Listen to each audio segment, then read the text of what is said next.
इस देश में कितनी नाइंसाफी हो रही है। जो पढ़ाया जाता है वो पूछा नहीं जाता, जो पूछा जाता है वो पढ़ाया नहीं जाता। इसलिए लड़का कितना भी ब्रिलियंट हो, लड़का कितना भी ब्रिलियंट हो, बिना कोचिंग किए न वो एनडीए क्वालिफाई कर सकता है, न क्लैट क्वालिफाई कर सकता है, न जेई क्वालिफाई कर सकता है, न नीट क्वालिफाई कर सकता है, और आजकल तो आईएएस भी क्वालिफाई नहीं कर सकता। पहले तो कर लेते थे, आजकल बिना दिल्ली के मुखर्जी नगर में कोचिंग लिए आईएएस बन ही नहीं पा रहे। क्यों? क्योंकि जो पढ़ाया जा रहा है वो पूछा नहीं जा रहा है, जो पूछा जा रहा है वो पढ़ाया नहीं जा रहा। महाराष्ट्र भाजपा के प्रदेश अध्यक्ष, नहीं सर, आदरणीय चंद्रशेखर जी आ गए हैं। मैं आपको प्रणाम करता हूं, आपको धन्यवाद देता हूं। मैंने पहचान तो पहले लिया था, ये पर्ची नहीं आती तब भी मैं नाम बोलने ही वाला था, लेकिन चलो पर्ची आ गई तो बोल देता हूं। तो इस देश में अगर शांति स्थापित करनी है, संविधान के लक्ष्य को प्राप्त करना है, इक्वलिटी, जस्टिस, लिबर्टी, फ्रेटर्निटी प्राप्त करना है, तो सबसे पहले हमें शिक्षा व्यवस्था बदलना पड़ेगा। ये मैकाले शिक्षा, मिशनरी शिक्षा और मदरसा शिक्षा को बंद करना पड़ेगा, और कोई संविधान इसकी इजाजत नहीं देता। इसकी गारंटी मैं लेता हूं, सरकार इसको करे। अगर कोई पीआईएल वाइल करेगा तो उसको हम देख लेंगे।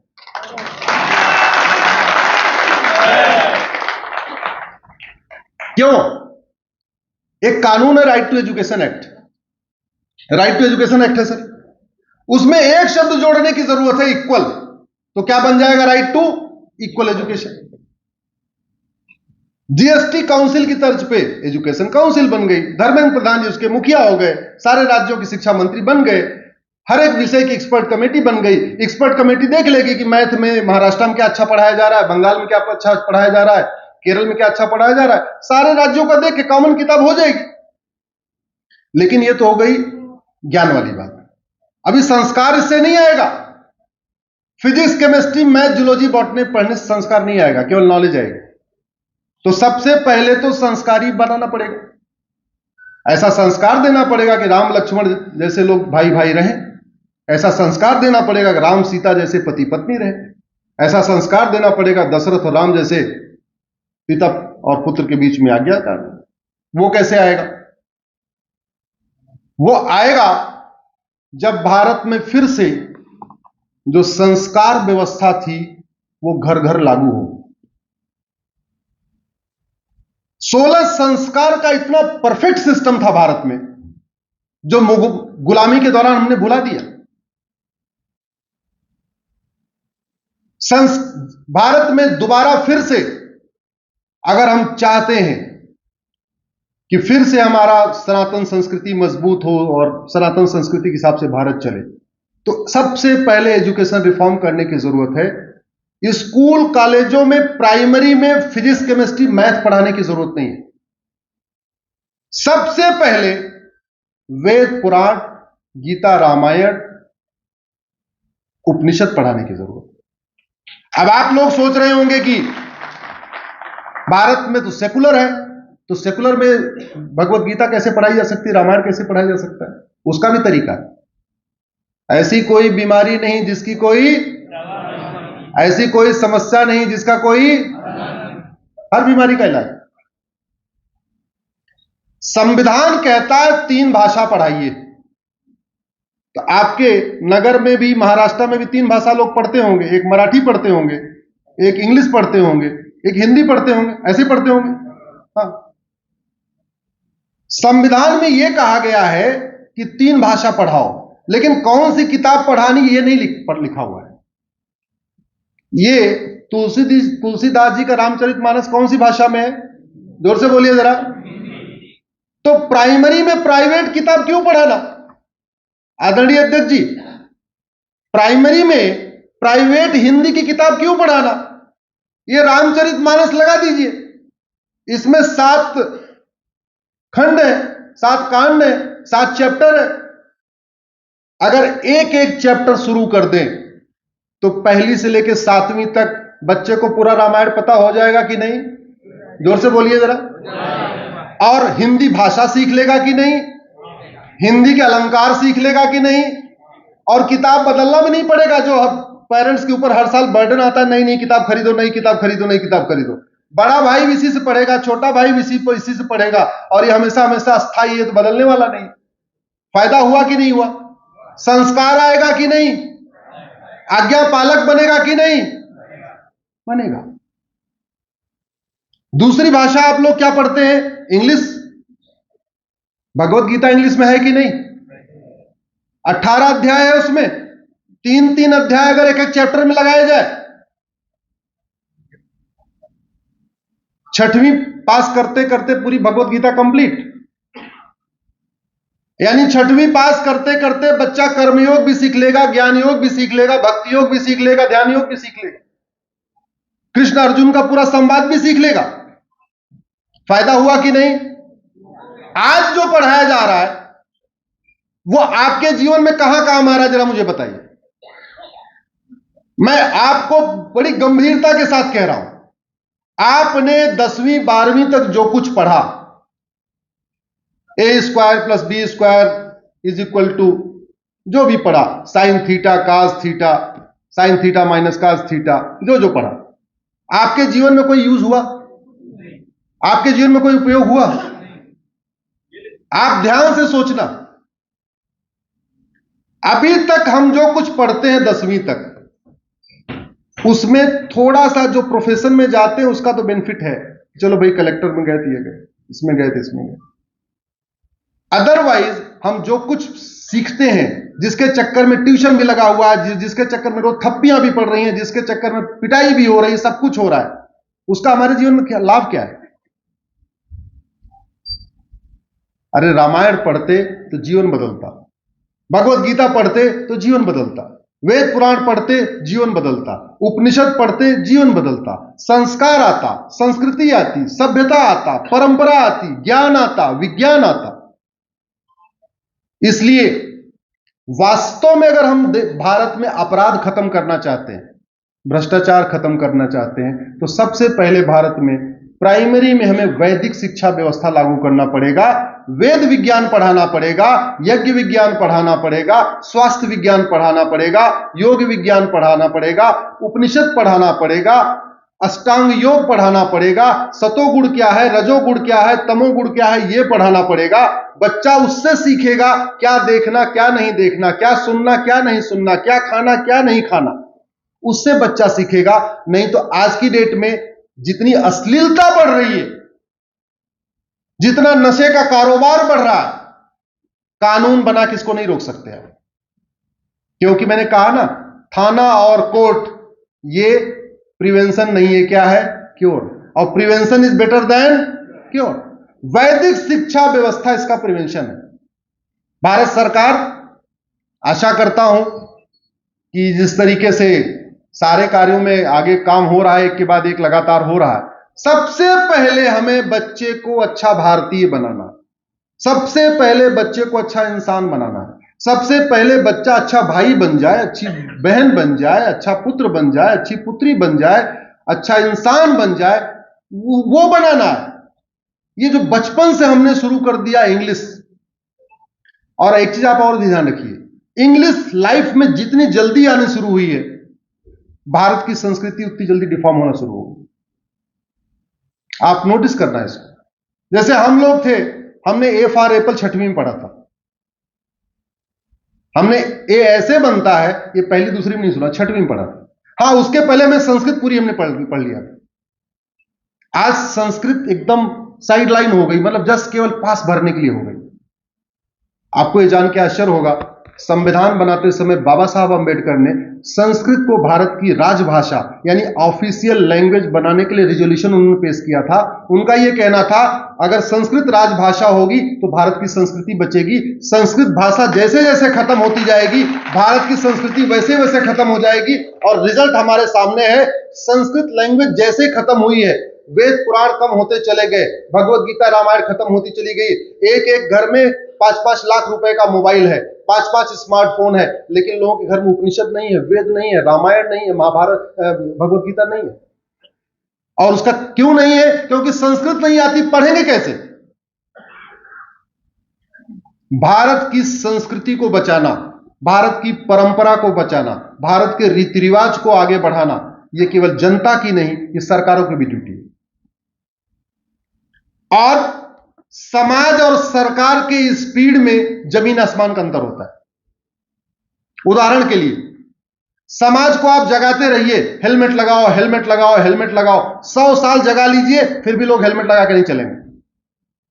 कानून बना दीजिए, हेलमेट नहीं पहनने पे 50,000 रुपए जुर्माना, कल से कोई बिना हेलमेट का नजर आएगा आपको? आएगा? पिछले 75 साल में इलेक्शन कमीशन सारा दम लगा लिया, 70% से ऊपर वोटिंग हुई क्या? हुई नहीं। कानून बना दीजिए, जो वोट नहीं करेगा उसका वोटिंग राइट खत्म हो जाएगा। सारे वोटिंग करना शुरू करेंगे, नहीं करेंगे? जोर से बोलिए। तो समाज ज्यादा पावरफुल हुआ या कानून? जोर से बोलिए जरा। कानून। आप सबको कहते रहिए भगवत गीता पढ़ो, रामायण पढ़ो, ये पढ़ो, वो पढ़ो, आधे पढ़ेंगे, आधे नहीं पढ़ेंगे। संस्कृत को मैंडेटरी कर दीजिए, हिंदी की किताब में प्राइवेट किताब को हटाइए, रामचरितमानस कंपलसरी कर दीजिए, इंग्लिश में भगवत गीता कंपलसरी कर लीजिए, संस्कृत में वेद पुराण कंपलसरी कर लीजिए। किसी को कुछ नहीं कहना है, कोई समाज को नहीं जगाना।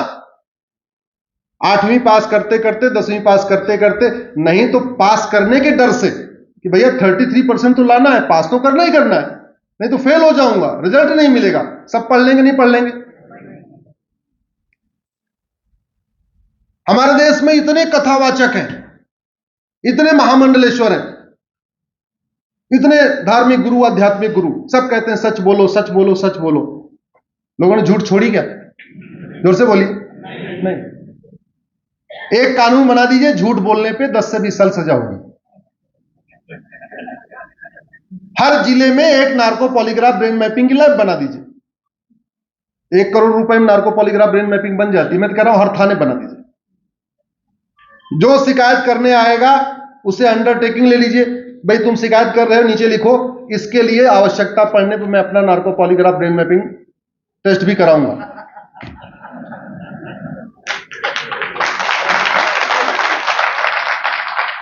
SC ST के फर्जी केस खत्म, छेड़छाड़ के फर्जी केस खत्म, आधे जो फर्जी केस, फर्जी गवाही, फर्जी शिकायत, फर्जी मुकदमे खत्म। केवल इतना करना, एक कानून बनाना है। अदरवाइज आप समझाते रहिए, समझाते रहिए, लोग नहीं मानेंगे। जैसे अमेरिका में, मेरे हाथ में ये अमेरिका का फेडरल पिनल कोड है, इन्होंने झूठ बोलने पे 10 से 20 साल सजा रखी है। झूठ बोलने पे कितनी? 10 से 20 साल। और हर थोड़ी थोड़ी दूर पे उन्होंने narco polygraph brain mapping lab बना रखी है। कानून भी बना हुआ है, लैब भी है। इसलिए अमेरिका में जो क्राइम करते हैं, तुरंत पकड़, जब तक नहीं पकड़े गए तब तो ठीक है, जैसे ही पकड़े जाते हैं तुरंत एडमिट कर लेते हैं। जानते हैं क्यों? क्योंकि पता चला शर्ट चोरी करने पे या पॉकेट मारने पे 5 साल सजा है, अगर झूठ बोला कि नहीं पॉकेट नहीं मारा, तो झूठ बोल दिया तो 10 साल की और बढ़ गई, तो कितनी सजा हो गई? 15 साल की। अब बताओ वो कहे एडमिट करेगा कि नहीं करेगा? करेगा कि नहीं करेगा? अदरवाइज आप कथा करते रहिए, राम कथा, कृष्ण कथा करते रहिए, सबको सिखाते रहिए सच बोलो, सच बोलो, सच बोलो, नहीं होगा। तो क्या करना पड़ेगा? कुम्हार की तरीके, एक हाथ अंदर, एक हाथ ऊपर। अंदर वाला हाथ शिक्षा दे रहा है, ऊपर वाला हाथ कानून दे रहा है। अंदर वाला हाथ शिक्षा से सिखा रहा है झूठ मत बोलो, ऊपर कानून ऐसा है झूठ बोला तो 10 साल की सजा। सब ईमानदार हो जाएंगे कि नहीं हो जाएंगे? ऐसी कोई बीमारी नहीं जिसकी कोई, ऐसी कोई समस्या नहीं जिसका कोई। आज अनिल साहब बैठे हुए हैं, फिर मैं उसी विषय पे आता हूं, डेमोग्राफी पे। डेमोग्राफी बदलने का 3 कारण है: घुसपैठ, धर्मांतरण और जनसंख्या विस्फोट। और ये तीनों ही रोके जा सकते हैं, मैं कह रहा हूं एक दिन के अंदर, एक महीने के अंदर रोके जा सकते हैं। सिंगापुर में कोई अवैध घुसपैठ करता है क्या? कोरिया में करता है क्या? जापान में करता है क्या? चीन में करता है क्या? भारत में लोग क्यों करते? सिंगापुर में कोई धर्मांतरण कराता है क्या? कोरिया में कोई कराता है क्या? चीन में कोई कराता है क्या? फिर भारत में क्यों कराते हैं? चीन में है किसी की हिम्मत जो 2 से ज्यादा बच्चा पैदा कर दे? है किसी की हिम्मत? नहीं। कानून बहुत पावरफुल होता है। कानून, वो कहते नहीं भय बिन होए न प्रीत, और कानून बनाने की कोई लागत नहीं होती, हर चीज की लागत होती है। सड़क बनाने की लागत, एयरपोर्ट बनाने की लागत, हाईवे बनाने की लागत, हॉस्पिटल बनाने की, स्कूल बनाने की, सबकी लागत होती है। एक चीज ऐसी है जिसकी कोई लागत नहीं है लेकिन काम पूरे देश में उसका हो करता है, वो क्या है? कानून। और हमने हर जगह जहां जहां पैसा खर्च होता है वो सारे काम किए। वैज्ञानिकों ने चंद्रयान बना लिया, वैज्ञानिकों ने हमारे क्या कहते हैं मंगलयान की तैयारी शुरू कर दिया है, अभी आदित्ययान सूर्ययान की तैयारी शुरू कर दिया है, 7,500 किलोमीटर तक मार करने वाली अग्नि मिसाइल बना लिया, सब कुछ कर लिया। लेकिन हमने कानूनों के मामले में यह नहीं देखा कि भाई जो बीमारी हमारी है वो बीमारी दुबई में क्यों नहीं है, अगर नहीं है तो वहां कानून कैसा है। जबकि यह काम हमारे संविधान निर्माताओं ने किया था। संविधान निर्माताओं ने 50 देशों का संविधान पढ़ा था, 10 देशों के संविधान की कॉपी किया था। यह अलग बात है कि जिन देशों के संविधान की कॉपी किया था, इनफैक्ट उन्होंने हमारे वेद पुराणों की कॉपी किया था, यह अलग बात है। लेकिन जापान से लिया, आयरलैंड से लिया, सिंगापुर से लिया, रूस से लिया, साउथ अफ्रीका से लिया, 10 देशों से लिया था। मैंने एक पीआईएल फाइल किया, अभी भी सुप्रीम कोर्ट में चल रही है, और मैंने कहा कि धर्मांतरण राष्ट्र की सुरक्षा के लिए खतरा है। क्यों? क्योंकि धर्मांतरण से राष्ट्रांतरण होता है, धर्मांतरण से रीति रिवाज बदलता है, धर्मांतरण से तीज त्योहार बदलता है, धर्मांतरण से जीवन शैली बदलती है, लाइफ स्टाइल बदलती है, धर्मांतरण के बाद सोच बदलती है। और हमने कश्मीर में देखा, कुछ दिन पहले फारूक अब्दुल्ला साहब ने एडमिट किया था, अभी कुछ दिन पहले गुलाम नबी आजाद साहब ने एडमिट किया कि हम सारे हिंदू हैं। जब सारे हिंदू हैं तो वहां के हिंदुओं को पलायन वहीं के हिंदुओं की वहां के मुस्लिम ने क्यों करवा दिया, जब सारे हिंदू ही थे? क्यों? क्योंकि धर्मांतरण के बाद सोच बदल जाती है। धर्मांतरण से राष्ट्रांतरण होता है, धर्मांतरण राष्ट्र की सुरक्षा के लिए खतरा है, और राष्ट्र की सुरक्षा के लिए जो खतरा है उससे निपटने के लिए हमारे पास कानून भी है। उसका नाम ही है राष्ट्रीय सुरक्षा कानून, इंग्लिश में कहते हैं एनएसए, नेशनल सिक्योरिटी एक्ट। लेकिन सरकारें लगाती नहीं, पता नहीं पुलिस कप्तान, पुलिस कमिश्नर क्यों डरते हैं एनएसए लगाने से। मैं बहुत लोगों को बोला आप एनएसए लगाइए कन्वर्जन कराने वालों पे, लोग नहीं माने। फिर मैं सुप्रीम कोर्ट गया, सुप्रीम कोर्ट ने हमारी बात मान लिया, और 14 नवंबर 2022 के ऑर्डर में उन्होंने कहा कि धर्मांतरण राष्ट्र की सुरक्षा के लिए खतरा है। उस ऑर्डर को मैंने उत्तर प्रदेश गाजियाबाद पुलिस कमिश्नर को दिया। गाजियाबाद का पुराना नाम गजप्रस था अभी, लेकिन अभी हम लोग गुलामी वाला नाम उसको यूज करते हैं, गाजियाबादी कहते हैं। और उन्होंने कुछ दिन पहले गेम जिहाद हुआ था, गेम के जरिए कन्वर्ट कराते थे, उसके ऊपर एनएसए लगाया। एनएसए लगाने के बाद एक प्रोसेस यह है कि आपको अगर पहली बार किसी विषय पर एनएसए लगाते हैं तो वो हाई कोर्ट के पास मैटर जाता है। हाई कोर्ट में सिटिंग जज और 2 और मेंबर, टोटल 3 लोगों की कमेटी उसको एग्जामिन करती है। और खुशी यह है कि इलाहाबाद हाई कोर्ट ने भी कंफर्म कर दिया कि हां, धर्मांतरण राष्ट्र की सुरक्षा के लिए खतरा है, और जो एनएसए लगाया ठीक लगाया। और एक बार लग गया, उसके बाद तो बाबा जी की पुलिस पूरा एकदम 5वें गियर में आ गई। अब तो यूपी में जहां धर्मांतरण होता वहीं एनएसए लगा देते हैं, जब जब धर्मांतरण होता है एनएसए लगा देते हैं। एनएसए का फायदा यह है कि 1 साल जमानत नहीं होती, 1 साल नो बेल अंदर। ऐसा आप लोग महाराष्ट्र में भी कराइए, समझाइए कि धर्मांतरण राष्ट्र की सुरक्षा के लिए खतरा है, राष्ट्र की सुरक्षा के लिए खतरा से जो निपटने के लिए कानून एनएसए है, प्लीज एनएसए लगाइए, एनएसए को इन्वोक करिए। क्योंकि समझाने बुझाने से धर्मांतरण नहीं रुकेगा। धर्मांतरण रुकेगा सठे साठम समाचरे सिद्धांत पे चलने से। धर्मांतरण हमारी देश की एकता अखंडता के लिए खतरा है, और देश की एकता अखंडता के जो खतरे होते हैं उससे निपटने के लिए हमारे पास एक कानून है, यूएपीए।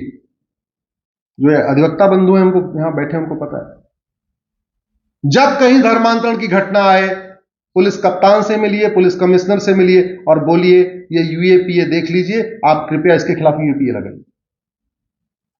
धर्मांतरण का एक ऑर्गेनाइज क्राइम है, संगठित अपराध है, उसमें एक व्यक्ति धर्मांतरण नहीं करता, पूरी चेन होती है। एक आदमी पैसा देता है, एक आदमी लिटरेचर देता है, एक आदमी घर देता है, एक आदमी बाइक उपलब्ध कराता है, पूरा चेन है, संगठित अपराध है। संगठित अपराध से निपटने के लिए जैसे यूपी में गैंगस्टर एक्ट है, ऐसे आपके महाराष्ट्र में मकोका है। जब कभी धर्मांतरण की घटना आए, तत्काल मंत्री से मिलिए, कमिश्नर से मिलिए, कप्तान से मिलिए, डीसी से मिलिए, जो भी हैं आपके, उनसे मिलके धर्मांतरण कराने वालों के खिलाफ आप मकोका लगवाइए। धर्मांतरण एक ऑर्गेनाइज क्राइम, इसमें फंडिंग होती है। उनसे उनके ऊपर प्रेशर डालिए, इसकी प्रॉपर्टी जब्त करिए, और कोई कर न रहा हो, यूपी की पुलिस कर रही है, कुर्की भी कर रही है, बुलडोजर भी चला रही है, एनएसए भी लगा रही है, यूएपीए भी लगा रही है। धर्मांतरण अपने आप में वेजिंग वॉर है। धर्मांतरण अपने आप में देश के खिलाफ एक अप्रत्यक्ष युद्ध है। और यह मैं क्यों कह रहा हूं, इस देश में बाबर आया था, युद्ध पहले किया ना उसने, युद्ध करके जीता, युद्ध करने के बाद उसने क्या किया, जरा जोर से बोलिए, क्या कराया हमारे पूर्वजों का? धर्मांतरण। जितने यहां आतताई आए, उन्होंने जीतने के बाद, लूटने के बाद क्या किया? वो केवल लूटने नहीं आए थे, केवल राज करने नहीं आए थे। अगर लूटने आए होते, राज करने आए होते, तो भाई जब कब हमारे ऊपर राज उनका हो गया तो राज करते रहते। कन्वर्जन क्यों कराया उन्होंने? धर्मांतरण एक वेजिंग वॉर है, देश के खिलाफ युद्ध है। और इंडियन पिनल कोड का सेक्शन 121 कहता है वेजिंग वॉर पे आजीवन कारावास और फांसी की सजा हो सकती है। आप लोग इसके खिलाफ आवाज उठाइए। जब कहीं कोई घटना आए तो 5 कानून लगवाइए। सबसे पहले एनएसए की मांग करिए, एनएसए लगाओ, नेशनल सिक्योरिटी का मामला है, देश की एकता अखंडता का मामला, यूएपीए लगाओ। ऑर्गेनाइज क्राइम है, इसलिए महाराष्ट्र है तो मकोका लगाओ, यूपी है तो गैंगस्टर लगाओ, गुजरात है तो गुजकोका लगाओ। फंडिंग हुई है, प्रॉपर्टी जब्त करो। और धर्मांतरण एक वेजिंग वॉर है, युद्ध है देश के खिलाफ। हमारी डेमोग्राफी को बदलने के लिए युद्ध चल रहा है। अल्टीमेटली 2 देशों का युद्ध होता है, जहां पे कब्जा करते हैं देश, क्या करते हैं, वहां कन्वर्ट करा देते हैं। यही तो करते हैं, यही तो होता है 700 साल से। पहले मुगलों ने कन्वर्ट किया कब्जा करने के बाद में अंग्रेजों ने कन्वर्ट किया। उसके खिलाफ हमारे पास है, यूज नहीं कर रहे हैं। कहते नहीं घर में बंदूक भी रखी है, घर में तलवार भी रखी है, घर में सब कुछ है, डकैत आ रहा है, फिर भी हम चुपचाप बैठे हुए हैं। हंगामा करने से धर्मांतरण नहीं रुकेगा, कानून की धाराओं को उपयोग करने से धर्मांतरण लगेगा। मैं आप लोगों से निवेदन कर रहा हूं, धर्मांतरण के खिलाफ आवाज उठाइए। आपके महाराष्ट्र की कोई ऐसा जिला नहीं है जिसमें डेमोग्राफी बदल नहीं रही है। हर जिले में डेमोग्राफी बदल रही है, और 3 तरीके से बदल रही है। घुसपैठिए आ रहे हैं, रोहिंग्या बांग्लादेशी आ रहे हैं, कन्वर्जन हो रहा है, जनसंख्या विस्फोट तो हो ही रहा है। तो जनसंख्या नियंत्रण का कानून नहीं है, वो जब आएगा तब आएगा, लेकिन आएगा। हमें पूरा भरोसा है, अभी नहीं तो कुछ दिन के बाद संसद भवन नई बन चुकी है। भारत में कॉमन सिविल कोड और पॉपुलेशन कंट्रोल लॉ बहुत जल्दी आएगा। मैं सरकार का प्रवक्ता नहीं हूं, भाजपा का प्रवक्ता नहीं हूं, लेकिन फिर भी एक अपने अंदर की आत्मा की आवाज के हिसाब से कह रहा हूं। बहुत जल्दी यूसीसी भी आएगा, बहुत जल्दी पॉपुलेशन कंट्रोल भी होगा। लेकिन जब तक वो कानून आएगा तो जनसंख्या विस्फोट रुकेगा। लेकिन घुसपैठ रोकने के लिए और धर्मांतरण रोकने के लिए तो जो एग्जिस्टिंग कानून है उनको यूज करवाने की जरूरत है। कैसे यूज होगा? शादी विवाह के लिए छुट्टी करते हैं कि नहीं? जोर से बोलिए। घूमने टहलने के लिए छुट्टी करते हैं कि नहीं? जब ऐसी कोई घटना हो, एक दिन सब लोग इकट्ठा होइए, 100 लोग 500 लोग जैसे हॉल में बैठे हुए इकट्ठा होइए, पुलिस कमिश्नर से मिलिए। अगर आपको चाहिए होगा, लोढ़ा जी के पास मेरा नंबर है, मैं ऑर्डर भी भेज दूंगा, न्यूज की लिंक भी भेज दूंगा। जब जब गाजियाबाद की पुलिस ने एनएसए लगाया, यूएपीए लगाया, सारा डिटेल भेज दूंगा। एक जगह शुरू करा देंगे, फिर पूरे स्टेट में शुरू हो जाएगा। पूरे भारत में पहली बार एनएसए यूपी में लगा और यूपी में गाजियाबाद में लगा, और गाजियाबाद की पुलिस ने लगाया। उसके बाद तो कानपुर की पुलिस ने शुरू कर दिया, आगरा पुलिस ने भी शुरू कर दिया, गोरखपुर पुलिस ने, सारे पूरे राज्य में शुरू हो चुका है।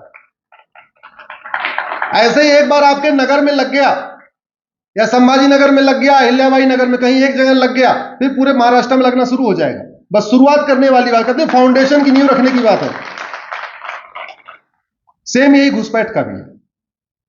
घुसपैठिए आ रहे हैं, यहां बस रहे हैं, और सबसे बड़ी बात ये, 10 से 15 हजार रुपए खर्च करके वो यहां के नागरिक बन जा रहे हैं।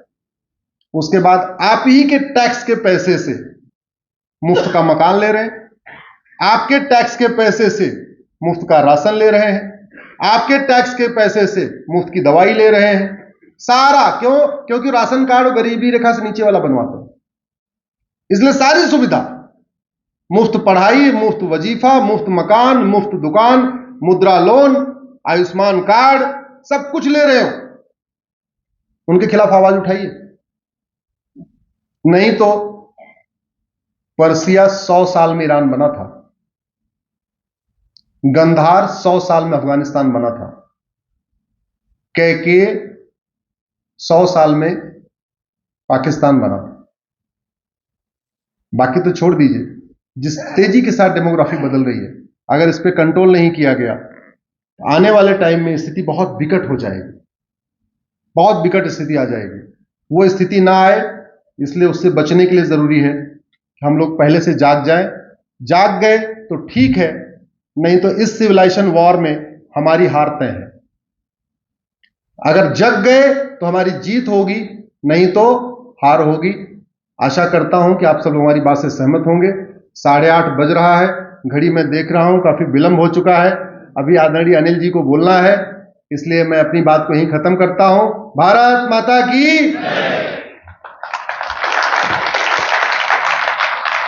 एक